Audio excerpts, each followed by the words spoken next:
pagtatakip, pagko-cover, paglagay ng lambong. Ito ang mga bagay na ginagawa ni Satanas. Good morning po mga kaibigan.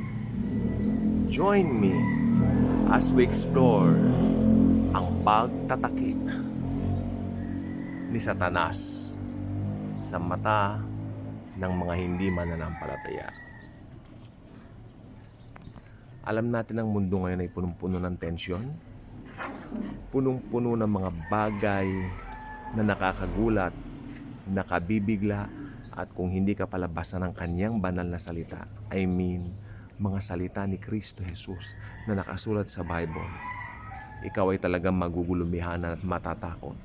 Subalit kung ikaw ay babad sa salita ni Jesus, alam mo ang lahat ng yan ay nakatakda, nakasulat na, at malapit ng maganap.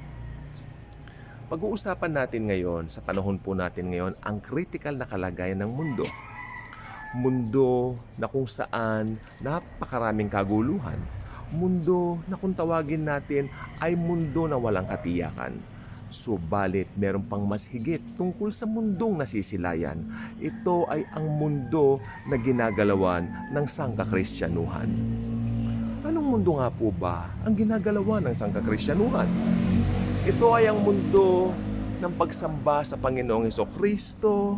Alam naman natin, hindi may tatanggi na si Jesus ay naging buhay natin nung siya ay tanggapin natin bilang personal nating Panginoon at tagapagligtas.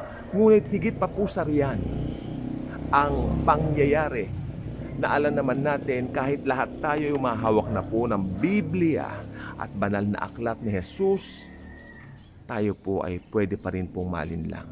Actually po, sa kalipulan ng sangkakristyanuhan, diyan po pumapasok ang maraming panlilinlang ni Satanas. Meron mga bagay na takot na makita natin, no? Merong bagay na takot si Satanas kakusana na makita at masilayan natin, no? Pero higit sa riyan, ang pinakakinatatakutin ni Satanas na makita natin ay ang libreng biyaya na ipinagkaloob ng Diyos sa atin. Yan ay walang iba kundi ang kanyang pinakamamahal na anak, ang kanyang bugtong na anak na si Hesukristo na nag-alay ng buhay para sa atin. Paano po ninyo, pastor, nasabi na ayaw ipakita ni Satanas ang biyaya? Simple lang po yan. Kapag ka nakikita natin ang katotohanan ng puso ng Diyos na ipinagkaloob niya si Jesus upang maligtas ang sangkatauhan sa pamamagitan lamang ng pananampalataya sa tinapos niyang gawa sa krus, nanginginig ang kaaway, nanginginig ang demonyo, nanginginig ang dyablo. Ayaw makita ni Satanas. Okay? Should I say, ayaw ipakita ni Satanas sa atin na sapat na yung ginawa ni Kristo sa krus ng Kalbaryo upang tayo ay maligtas. Nais ni Satanas tayo ay mag-perform, tayo ay gumawa. Hindi ko minamasama ang gawa ng mga Kristiyano sapagkat ang bawat gawa ay meron pong tinatawag na kapalit na gantimpala sa bemasit ng Panginoong Hesus. Ang sinasabi ko lang naman po rito ay walang iba kundi ang gawa na ginagawa upang paluguran ng Diyos sa sarili nating kakayanan. Ito kailanman ay hindi susuwato. Ito kailanman ay hindi aangkop doon sa ginawa niya sa krus sapagkat ito'y perpekto at walang sino mang sa atin ang makagagaya o makakaganap nito.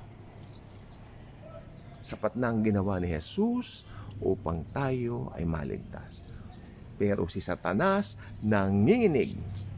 Kung hindi niyo po alam ang pangyayari na ang Panginoong Hesukristo ay nakabayubay sa krus ng Kalbaryo 2,000 taon na pong nakakaraan noong unang Biyernes Santo, nginig si Satanas sapagkat alam niya the moment na nalagutan ng hininga ang Panginoong Hesus, alam ni Satanas na hindi namatay si Jesus ng kamatayan ng normal na tao.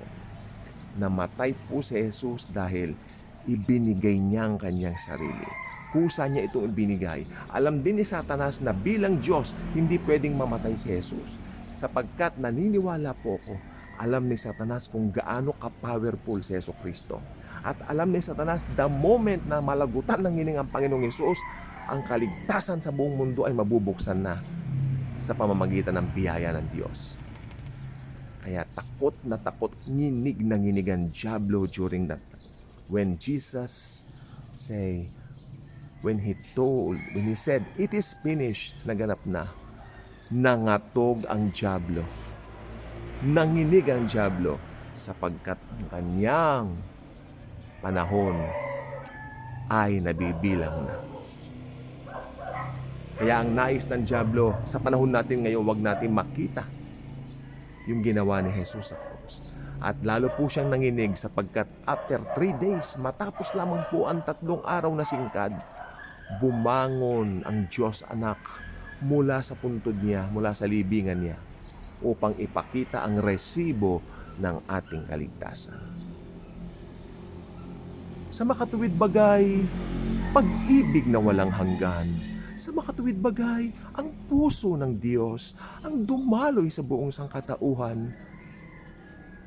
Pag-ibig na dalisay, pag-ibig na walang katulad.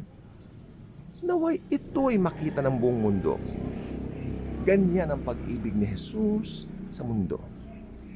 Subalit, ang diablo hindi papayag.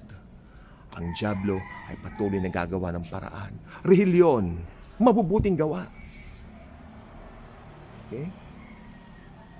Binubulag ng diablo ang mata ng mga hindi mananampalataya upang ang mga hindi mananampalataya ay kailanman na hindi makasumpong ng biyaya ni Jesus upang maligtas. Sapagkat sabi ko na nga po kanina, nais ni Satanas na siya ay makapagsama ng maraming kaluluwa sa impyerno, sa Gehenna. Mga kaibigan, mga kapatid, mga kababayan ko, huwag natin sanang iisipin na si Satanas ay nasa impyerno na ngayon na may hawak na tinidor. Wala pa po siya doon. Ang tinidor po ay ginagamit ko pag kumakain ako ng tuna. Wala pa po kay Satanas. Joke! Si Satanas po ay nandito pa rin po sa lupa, sa sangkalupaan, naghahasik ng halimuyak ng lagim na nagtatago sa anyong maganda. Subalit lagim sa kaibaturan at sa katotohanan. At ang demonyo na diablo na si Satanas, binanggit ng Biblia sa Apokalipsis na siya'y susunugin sa Gehenna. Isasama na siya after 1,000 years o 1,000 taon. Makakasama niya na ang Antikristo at ang bulaang propeta.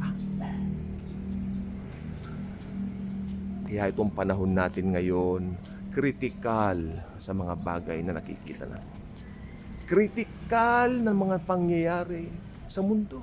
Subalit sabi ko nga po, kung ikaw ay naniniwala sa dalisay na salita ni Jesus, hindi mo katatakutan ng mga pangyayari sapagkat tulad ng aking naturan, ito ay tunay na magaganap at magkakaroon ng mga katuparan. Panginoong Jesucristo, dumating na po kayo. Dagitin mo na kami ng mga anak mong naghihintay sa iyo. Yan lang po ang panalangin ng pusong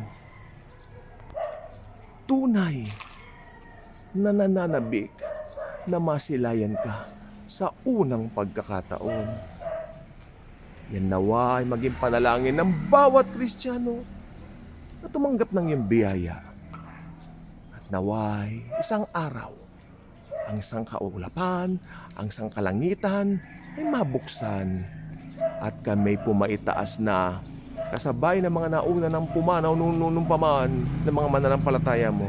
At kami pumasa iyo magpasawalang-walang hanggan. Ka-good vibes na po ba kayo? Kung hindi pa kayo ka-good vibes, just click the subscribe button, share this video, share Jesus, share His grace, share His love. Mga ka-good vibes, thank you very much po.